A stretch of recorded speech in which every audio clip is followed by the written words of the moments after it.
ಎಲ್ಲರಿಗೂ ಜೈ ಭೀಮ್. ಬಂಧುಗಳೇ, ದಿನಾಂಕ 5/3/2025 ಅಂದರೆ ನಾಳೆಯಿಂದ ದಾವಣಗೆರೆ ಜಿಲ್ಲೆ ಹರಿಹರ ಕರ್ನಾಟಕದ ದಲಿತ ಸಂಘಟನೆಗಳ ಪಿತಾಮಹ ಪ್ರೊಫೆಸರ್ ಬಿ ಕೃಷ್ಣಪ್ಪ ಸರ್ ಅವರ ಸಮಾಧಿ ಸ್ಥಳದಿಂದ ಒಂದು ಕ್ರಾಂತಿಕಾರಿ ಪಾದಯಾತ್ರೆಯನ್ನು ನಮ್ಮ ಸಾಮಾಜಿಕ ಹೋರಾಟಗಾರರು ಆದಂತಹ ಶ್ರೀಯುತ BR ಭಾಸ್ಕರ್ ಪ್ರಸಾದ್ ಸರ್ ಮತ್ತು ಪ್ರೊಫೆಸರ್ ಹರಿರಾಮ್ ಸರ್ ಹಾಗೂ ಇತರೆ ದಲಿತ ಮುಖಂಡರ ಜೊತೆ ನಾವು ಕೂಡ ಈ ಒಂದು ಕ್ರಾಂತಿಕಾರಿ ಪಾದಯಾತ್ರೆಯಲ್ಲಿ ಭಾಗವಹಿಸ್ತಾ ಇದ್ದೀವಿ. ನಾಳೆಯಿಂದ ಶುರುವಾಗ್ತಾ ಇದೆ. ಈ ಒಂದು ಪಾದಯಾತ್ರೆ ಯಾಕೆ ಮಾಡ್ತಾಯಿದ್ದೀವಿ ಅಂದರೆ, ಸಾಮಾಜಿಕ ನ್ಯಾಯಕ್ಕಾಗಿ ಒಳ ಮೀಸಲಾತಿ ಜಾರಿ. ಕಾಂಗ್ರೆಸ್ ಸರ್ಕಾರ ಅಧಿಕಾರಕ್ಕೆ ಬರೋದಕ್ಕಿಂತ ಮುಂಚೆ ತಮ್ಮ ಚುನಾವಣಾ ಪ್ರಣಾಳಿಕೆಯಲ್ಲಿ ಹೇಳಿದರು, ನಾವು ಅಧಿಕಾರಕ್ಕೆ ಬಂದರೆ ಒಳ ಮೀಸಲಾತಿಯನ್ನು ಜಾರಿ ಮಾಡ್ತೀವಿ ಅಂತ. ಈ ಮಾತನ್ನು ನಂಬಿದಂತಹ ಬಹುತೇಕ ದಲಿತ ಸಂಘಟನೆಯ ಮುಖಂಡರು, ದಲಿತರು 90% ಹೆಚ್ಚಿನದಾಗಿ ಕಾಂಗ್ರೆಸ್ ಪಕ್ಷಕ್ಕೆ ಮತವನ್ನು ಹಾಕಿದರು. ಇದರ ಸಲುವಾಗಿ ಕಾಂಗ್ರೆಸ್ ಪಕ್ಷಕ್ಕೆ ಅವರು ನಿರೀಕ್ಷೆನೂ ಮಾಡಿರಲಿಲ್ಲ, ಅಷ್ಟು ಶಾಸಕರು ಅವರು ಗೆಲ್ಲೋಕ್ಕೆ ಸಾಧ್ಯ ಆಯಿತು. ಆದರೆ ದಲಿತರ ಮತದಿಂದ ಗೆದ್ದು ಅಧಿಕಾರಕ್ಕೆ ಬಂದಂತಹ ಕಾಂಗ್ರೆಸ್ ಸರ್ಕಾರ, ವಿಶೇಷವಾಗಿ ಸನ್ಮಾನ್ಯ ಸಿದ್ದರಾಮಯ್ಯ ಸರ್ ಅವರು ಇಲ್ಲಿವರೆಗೂ ಜಾರಿ ಮಾಡದೆ, ಸುಪ್ರೀಂ ಕೋರ್ಟ್ ಕೂಡ ಆಗಸ್ಟ್ 1ನೇ ತಾರೀಕೆ ಹೇಳಿದೆ ಒಳ ಮೀಸಲಾತಿ ಆಯಾ ರಾಜ್ಯಗಳಿಗೆ ಸಂಬಂಧಪಟ್ಟಿದ್ದು ಅವರೇ ಜಾರಿ ಮಾಡ್ಬೋದು ಅಂತ. ಸುಪ್ರೀಂ ಕೋರ್ಟ್ ಹೇಳಿದರೂ ಕೂಡ ಇನ್ನೂ ಮೀನಮೇಷ ಮಾಡಿಕೊಂಡು ಜಾರಿ ಮಾಡದೆ ಸತಾಯಿಸ್ತಾ ಇದೆ. ಕ್ಯಾಬಿನೆಟಲ್ಲಿ ಕೂಡ ಒಂದು ಡಿಸಿಷನ್ ಮಾಡಿದರು, ಒಳ ಮೀಸಲಾತಿ ಜಾರಿ ಆಗುವವರೆಗೂ ಯಾವುದೇ ಹುದ್ದೆಗಳನ್ನು, ಸರ್ಕಾರಿ ಹುದ್ದೆಗಳನ್ನು ತುಂಬೋದಿಲ್ಲ ಅಂತ. ಆದರೆ HC ಮಹದೇವಪ್ಪ ಸರ್ ಅವರು ಬ್ಯಾಕ್ಲಾಗ್ ಹುದ್ದೆಗಳನ್ನು ತುರ್ತಾಗಿ ನೀವು ತುಂಬಬೇಕಂತಂದು ಹೇಳ್ಬಿಟ್ಟು ಆದೇಶ ಮಾಡ್ತಾಯಿದ್ದಾರೆ. ಇದು ಕೂಡ ಮನುವಾದ ಅಂತ ಹೇಳೋಕ್ಕೆ ಇಷ್ಟಪಡ್ತೀವಿ. ಸುಮ್ಮನೆ ನಾವು ಮಾತಲ್ಲಿ ಅಂಬೇಡ್ಕರ್ ವಾದ, ಬುದ್ಧನ ವಾದ ಅಂತ ಹೇಳೋದಲ್ಲ. ಈಗ ಅಂಬೇಡ್ಕರ್ ವಾದಿಗಳಾದರೆ ಸರ್ವರಿಗೂ ಸಮಪಾಲು, ಸರ್ವರಿಗೂ ಸಮಬಾಳು ಅನ್ನೋದನ್ನು ಒಪ್ಪಬೇಕು.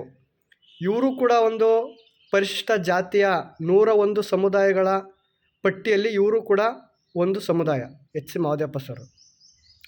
ಈಗ ತುರ್ತಾಗಿ ನೀವು ಜಾರಿ ಮಾಡಿ ಅನ್ನೋ ಬದಲು ಒಳ ಮೀಸಲಾತಿ ಜಾರಿ ಮಾಡಿ, ಆಮೇಲೆ ತುರ್ತಾಗಿ ಅದನ್ನು ತುಂಬ್ತಾರೆ. ಅದನ್ನು ಬಿಟ್ಬಿಟ್ಟು ಇದನ್ನು ಅಸಮಾನತೆಯನ್ನು ಪಾಲಿಸುವಂಥ ಮನಸ್ಥಿತಿ ಇದು. ಈಗ ತುರ್ತಾಗಿ ತುಂಬಿ ಬ್ಯಾಕ್ಲಾಗ್ ಹುದ್ದೆಗಳಂತ ಹೇಳ್ತಾ ಇರೋದು, ಇದು ಖಂಡಿತ ಒಪ್ಪಲ್ಲ. ನಿಮ್ಮ ವಿರುದ್ಧ ಕೂಡ ದೊಡ್ಡ ಹೋರಾಟ ಆಗುತ್ತೆ. ಕಾನೂನಾತ್ಮಕವಾಗಿ ಹೋರಾಟ ಮಾಡ್ತೀವಿ ನಾವು. ಈ ಒಂದು ಪಾದಯಾತ್ರೆನ ಭಾಳಷ್ಟು ಜನ ಸೇರಿಕೊಂಡು, ಭಾಸ್ಕರ್ ಪ್ರಸಾದ್ ಸರ್ ಒಂದು ಲೈವ್ ಕೊಟ್ಟ ತಕ್ಷಣವೇ ಒಂದು 250-300 ಜನ ಚಿತ್ರದುರ್ಗದಲ್ಲಿ ಸಭೆ ಸೇರಿದ್ವಿ, ನಾವು ಭಾಗಿಯಾಗಿದ್ವಿ. ಈಗ 5ನೇ ತಾರೀಕು ಪ್ರೊಫೆಸರ್ ಬಿ ಕೃಷ್ಣಪ್ಪ ಸರ್ ಅವರ ಸಮಾಧಿ ಸ್ಥಳದಿಂದ ಏನು ದಾವಣಗೆರೆ, ಚಿತ್ರದುರ್ಗ, ಹಿರಿಯೂರು, ತುಮಕೂರು ಈ ಒಂದು ಮಾರ್ಗದಲ್ಲಿ ಪಾದಯಾತ್ರೆ ಸಾಗ್ತಾ ಇದೆ. ಈ ಒಂದು ಪಾದಯಾತ್ರೆಗೆ 101 ಪರಿಶಿಷ್ಟ ಜಾತಿ ಪಟ್ಟಿಯಲ್ಲಿರುವಂತಹ 101 ಸಮುದಾಯಗಳಿಗೂ ಈ ಒಳ ಮೀಸಲಾತಿ ಜಾರಿ ಆದರೆ ಪ್ರತಿಯೊಬ್ಬರಿಗೂ ಅವರ ಜನಸಂಖ್ಯೆಗೆ ಅನುಗುಣವಾಗಿ ಸರ್ಕಾರದ ಒಂದು ಏನು ಯೋಜನೆಗಳು ಜಾರಿ ಆಗ್ತವೆ, ಅವು ಪ್ರತಿಯೊಬ್ಬರಿಗೂ ಅವರ ಜನಸಂಖ್ಯೆಗೆ ಅನುಗುಣವಾಗಿ ಸಿಗುವಂಥದ್ದು. ಅಂದರೆ ಸರ್ವರಿಗೂ ಸಮಪಾಲು, ಸರ್ವರಿಗೂ ಸಮಬಾಳು, ಜಾತಿ ಜನಸಂಖ್ಯೆಗೆ ಅನುಗುಣವಾಗಿ ನಮಗೆ ಅದು ಅನುಕೂಲ ಆಗುತ್ತೆ. ಹಾಗಾಗಿ ಇಲ್ಲಿ ಬರೀ ಮಾದಿಗರು ಹೋರಾಟ ಮಾಡಬೇಕಂತಂದಿಲ್ಲ. ಒಳ ಮೀಸಲಾತಿ ಬಂದುಬಿಟ್ಟು ಪರಿಶಿಷ್ಟ ಜಾತಿ ಪಟ್ಟಿಯಲ್ಲಿರುವಂತಹ 101 ಜಾತಿಗಳಿಗೂ ಅನ್ವಯಿಸುತ್ತೆ. ಅದರಲ್ಲಿ ಇವತ್ತು ಕೂಡ ನಾವು ಸುಮ್ಮನೆ ಹೇಳೋದಲ್ಲ, ಇವತ್ತು ಸಮಾಜದ ಮುಖ್ಯವಾಹಿನಿಯಿಂದ ದೂರ ಇರುವಂತಹ ಸಮಾಜ ಇದೆ, ಅದು ಅಲೆಮಾರಿ ಮತ್ತು ಅರೆ ಅಲೆಮಾರಿ ಸಮುದಾಯ. ಇವರು ಪರವಾಗಿ ಕೂಡ ನಾವೆಲ್ಲರೂ ಒಲಿಯರಾಗಿರ್ಬೋದು, ಮಾದಿಗರಾಗಿರ್ಬೋದು, ಲಂಬಾಣಿ, ಬೋವಿ, ಕೊರ್ಮ ಇವರೆಲ್ಲರೂ ಕೂಡ ಇವ್ರ ಪರವಾಗಿ ನಿಲ್ಲಬೇಕಾಗಿದೆ. ಅವರು ನಮ್ಮ ಸಹೋದರರೇ. ಇವತ್ತು ಕೂಡ ಅವರು ಸಮಾಜದ ಮುಖ್ಯವಾಹಿನಿ. ಇವತ್ತು ಎಷ್ಟೋ ಜನಗಳಿಗೂ ಶಿಕ್ಷಣ ಶಾಲೆ ಮುಖನೇ ನೋಡ್ತಾ ಇಲ್ಲ. ಅವ್ರ ಪರವಾಗಿ ನಿಜವಾದ ಒಳ ಮೀಸಲಾತಿ ಸಿಗಬೇಕಾಗಿರೋದು ಅವ್ರಿಗೂ, ನಮ್ಮ ಜೊತೆಗೆ ಅವರೆಲ್ಲರಿಗೂ ಸಿಗಬೇಕು. ಏನು 101 ಜಾತಿ ಇದೆಯೋ ಅವರೆಲ್ಲರಿಗೂ ಒಳ ಮೀಸಲಾತಿ ಜಾರಿ ಆದರೆ ಪ್ರತಿಯೊಬ್ಬರಿಗೂ ಪ್ರಾತಿನಿಧ್ಯ ಸಿಗುತ್ತದೆ. ಹಾಗಾಗಿ ಈ ಒಂದು ಒಳ ಮೀಸಲಾತಿ ಹೋರಾಟಕ್ಕೆ ಮಾದಿಗರೊಬ್ಬರೇ ಅಲ್ಲ, ಎಲ್ಲ 101 ಸಮುದಾಯದವರನ್ನು ಒಕ್ಕೊರಲಿನಿಂದ ಬಂದು ಭಾಗಿಯಾಗಿ ಈ ಒಂದು ಹೋರಾಟ ಪಾದಯಾತ್ರೆ ಇಲ್ಲಿ ನೀವು ಭಾಗವಹಿಸಿ ನಿಮ್ಮ ಕೈಲಾಗಿದ್ದು. ಈಗ ಎಷ್ಟೋ ಜನ ನೋಡ್ತಾಯಿದ್ವಿ, ಫೇಸ್ಬುಕ್ಗಳಲ್ಲೆಲ್ಲ ಹಾಕಿದ್ದಾರೆ, ತನು ಮನ ಧನವನ್ನು ನಮ್ಮ ಕೈಲಾದಷ್ಟು ನಾವು ಕೊಡ್ತಾಯಿದ್ವಿ ಅಂತಿದ್ದಾರೆ. ತುಂಬ ಧನ್ಯವಾದಗಳು ನಿಮ್ಮೆಲ್ಲರಿಗೂ. ಸ್ವಾಭಿಮಾನದಿಂದ ಪ್ರಾಮಾಣಿಕವಾಗಿ ನಾವು ಚಳುವಳಿಯನ್ನು ಕಟ್ತಾ ಇರೋವಂಥವ್ರಿಗೆ ಇಷ್ಟೊಂದು ಜನ ಅವರು ವೈಯಕ್ತಿಕವಾಗಿ ಸಹಾಯ ಮಾಡ್ತಾಯಿದ್ದಾರೆ. ತಮ್ಮೆಲ್ಲರಿಗೂ ಕೂಡ ನಾವು ತುಂಬ ಹೃದಯದ ಅಭಿನಂದನೆಗಳು ಮತ್ತು ಧನ್ಯವಾದಗಳನ್ನು ಸಲ್ಲಿಸ್ತೀವಿ.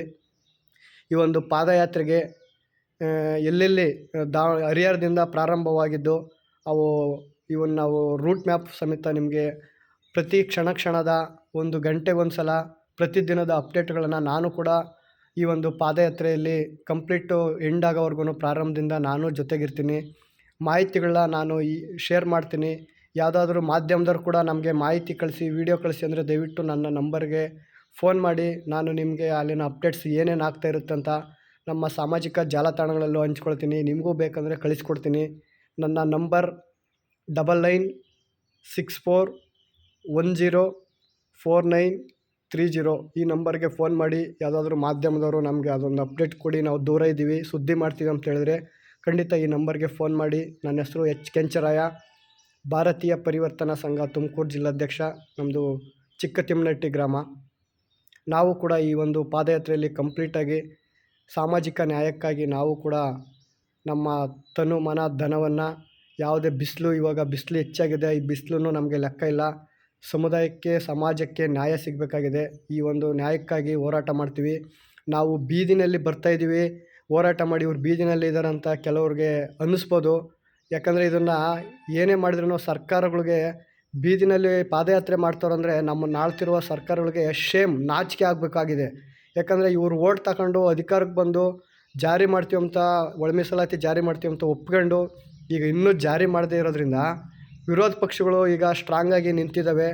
ನಾವು ಯಾವುದೇ ಕಾಂಗ್ರೆಸ್ ಪಕ್ಷ, BJP, JDS ಯಾವುದೇ ಪಕ್ಷಗಳಿಲ್ಲ.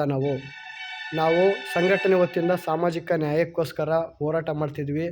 ಪಕ್ಷ ಭೇದವನ್ನು ಮರೆತು ಒಳ ಮೀಸಲಾತಿಗೆ ಯಾವ್ಯಾವ ಪಕ್ಷ ಸಪೋರ್ಟ್ ಮಾಡುತ್ತೋ ಅವರೆಲ್ಲರ ಜೊತೆಗೆ ನಮ್ಮ ಬೆಂಬಲ ಇರುತ್ತೆ. ನೀವು ನಮಗೆ ಬೆಂಬಲ ಕೊಡಿ ನಿಮ್ಮ ಕೈಲಾದಷ್ಟು.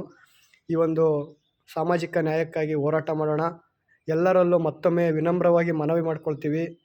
ನಾವು ಅಂಬೇಡ್ಕರ್ ಅನುಯಾಯಿಗಳು, ಸಂವಿಧಾನವನ್ನು ಒಪ್ಪುವಂಥವರು, ಸರ್ವರಿಗೂ ಸಮಬಾಳನ್ನು ಒಪ್ಪುವಂಥವರು ಈ ಒಂದು ಪಾದಯಾತ್ರೆಯಲ್ಲಿ ಭಾಗವಹಿಸಿ ನಿಮ್ಮ ಕೈಲಾದಷ್ಟು ಏನೇನು ಬೆಂಬಲ, ಮ್ಯಾನ್ ಪವರ್ ಆಗಿರ್ಬೋದು, ಜನರನ್ನು ಕಳಿಸೋವಂಥದ್ದು, ನಿಮ್ಮ ಕೈಲಿ ಏನೇನಾಗುತ್ತೋ ಅದನ್ನು ಈ ಒಂದು ಇದಕ್ಕೆ ನೀವು ಬೆಂಬಲ ಸೂಚಿಸಿ ಈ ಒಂದು ಯಶಸ್ವಿಯಾಗಲು ತಾವೆಲ್ಲರೂ ಸಹಕರಿಸಬೇಕಾಗಿ ತಮ್ಮೆಲ್ಲರಲ್ಲಿ ವಿನಮ್ರವಾಗಿ ಮನವಿ ಮಾಡ್ಕೊಳ್ತಾ ಇದ್ದೀವಿ. ಜೈ ಭೀಮ್, ನಮೋ ಬುದ್ಧಾಯ. ನಾವು ಭಾರತೀಯರು, ಭಾರತೀಯತೆ ನಮ್ಮುಸಿರು.